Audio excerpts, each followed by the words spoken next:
doctor Otero, continuamos. Sí, estas dos proteínas de pronto se alteran, se vuelven insolubles y dan estas alteraciones en el Alzheimer, y se ha encontrado algo de aluminio en ellas. Es el único contaminante que se ha encontrado.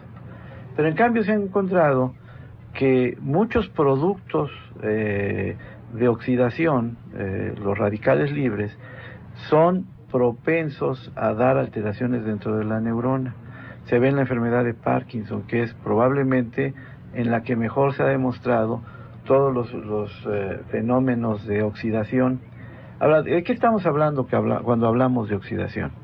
Estamos hablando que el propio metabolismo de la célula produce restos químicos que se llaman oxidantes, y ahí están restos de tipo alcohol, restos de tipo aguas oxigenadas, por ejemplo, por llamarles con el nombre común, los peróxidos famosos, restos de radicales nitrogenados que también son muy tóxicos.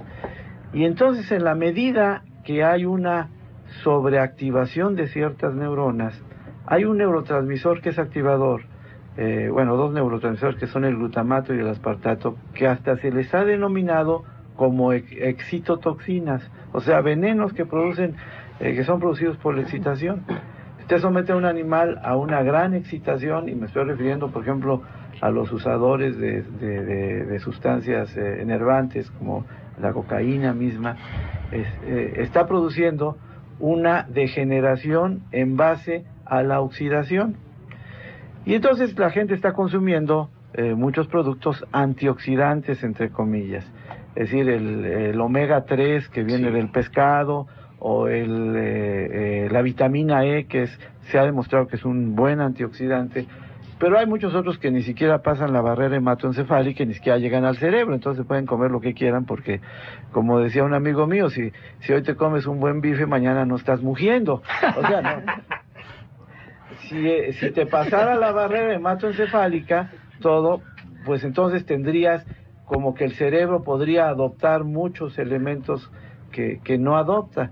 Hay una barrera química que no deja pasar muchas cosas al cerebro, excepto oxígeno, glucosa recién liberada, que ese es prácticamente de lo que se está nutriendo, y algunas sustancias químicas muy elementales, no muy complejas. Entonces, está protegido en términos generales de contaminación. Pero hay sustancias muy simples, como el manganeso, por ejemplo, que puede afectarle, como el cobre, como el aluminio, como el mercurio, como el cromo y el plomo, que son sustancias que una vez que llegan al cerebro producen la degeneración brutal. Es decir, nuestra palabra plomero, de estas oficiales que se dedican a las tuberías del agua y esto, pues viene prácticamente del latín, porque ahí sí se hacían todas las tuberías de plomo. Y mucho de lo que pasó en la última etapa del Imperio Romano se aduce a que fue una severa intoxicación que producía una demencia con trastornos muy severos de conducta en las personas que consumían el agua con plomo, y muchas veces seguimos nosotros contaminándonos con el plomo del ambiente, porque aunque no se dice, yo creo que siguen habiendo antidetonadores en las gasolinas con tetraetilo de plomo. Con tetraetilo de plomo, sí. Por más que digan que no. Claro. Y por ejemplo, el manganeso, el cobre, en nuestro medio existen en algunas sustancias, en algunos lugares, en algunos sitios. En trazas, prácticamente en trazas. El aluminio también. Se aducía de que se había descubierto una mayor frecuencia de Alzheimer porque desde que empezamos a usar el aluminio en lugar del hierro como utensilios de cocina. Esto no ha prosperado porque no se ha encontrado más alteraciones en base a estos metales. Pero ahí está la pregunta para la investigación. Es decir, hay muchos metales que no estamos identificando. Yo diría que de la industria, el mercurio es el más frecuentemente contamina al ser humano y produce por lo menos 3 formas de enfermedad que conocemos así, neurológica. El otro es el plomo, evidentemente, y habría el cromo, que es el producto de muchas de las industrias que están muy cerca de las ciudades. Yo creo que este es un punto que va a tener que hacer salud pública alrededor de esto, y que no se ha querido hacer probablemente por la importancia que tienen las industrias en la economía de las diferentes ciudades. O para no tocar a las empresas y a los empresarios, ¿no? Con el pretexto de que se afectarían las fuentes de trabajo, que ha sido el gran pretexto para no establecer y aplicar las reglas en contra de la contaminación. Comentaba el doctor Otero fuera del aire que hay algunos sitios en el mundo donde los niveles de contaminación por la cercanía con estos metales pues hace que existan con una gran frecuencia estados demenciales, incluso precoces. ¿Nos quiere decir para el público? Bueno, en las minas de Chile de manganeso se produce apenas a los 4 o 5 años de los mineros de estar trabajando en estas minas un cuadro dramático, que es el de la demencia por manganeso, que es una demencia absoluta con un Parkinson asociado.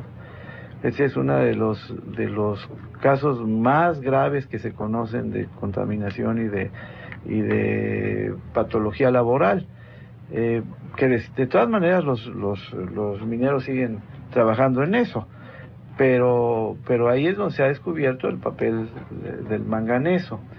Hay otras en forma industrial donde se usan mercurios, y en algunas zonas de la República, porque usted sabe que la plata se beneficiaba con el mercurio, era una forma de extracción que se inventó en la colonia, aquí en México, que fue una forma, pues digamos, muy novedosa en su época para obtener la plata.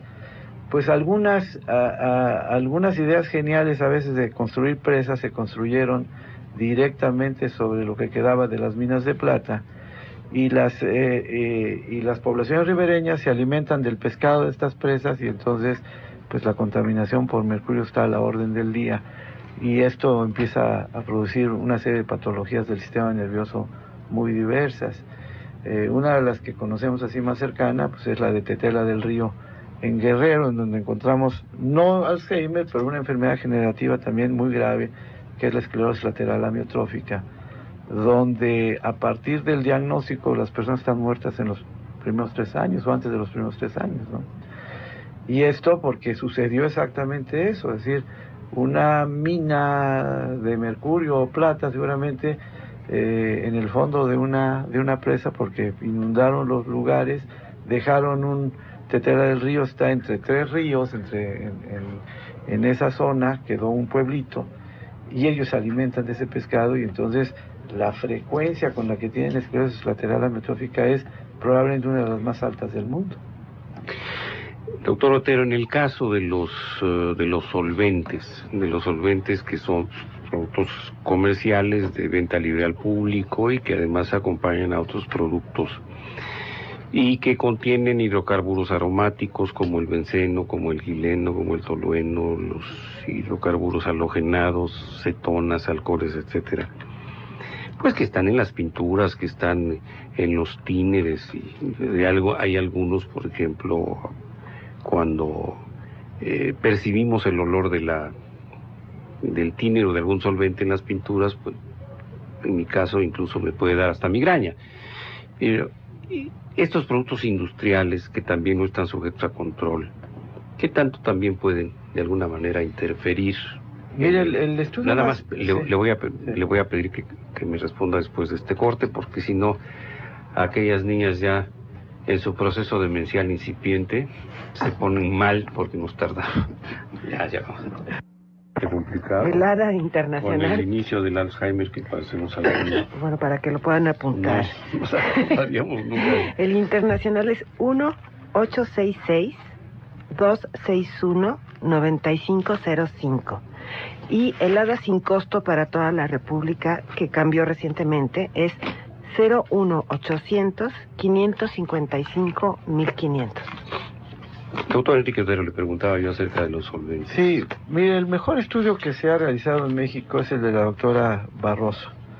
Es una neuropatóloga que ha trabajado durante muchos años en el Instituto Nacional de Neurología, y ella estudió los cerebros de los niños que aspiraban solventes. El solvente es un solubilizador de grasas y el cerebro es grasa. Eso hay que saberlo así claramente. Y lo que encontró fueron unas destrucciones masivas del cerebelo en estos niños y de algunas zonas específicas de la corteza, incluyendo incluso el nervio óptico, ¿no?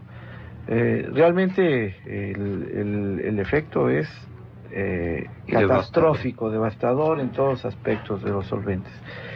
Y esto hace que estas personas queden con lesiones severas para toda la vida. Yo creo que de todas las de drogas de consumo, los solventes son los más destructivos de todos los que nosotros conocemos. Y los más baratos y los de más fácil acceso, porque obviamente la policía judicial y los que supuestamente combaten el narco jamás se interesarán en combatir lo que producen o lo que determina que se use esto.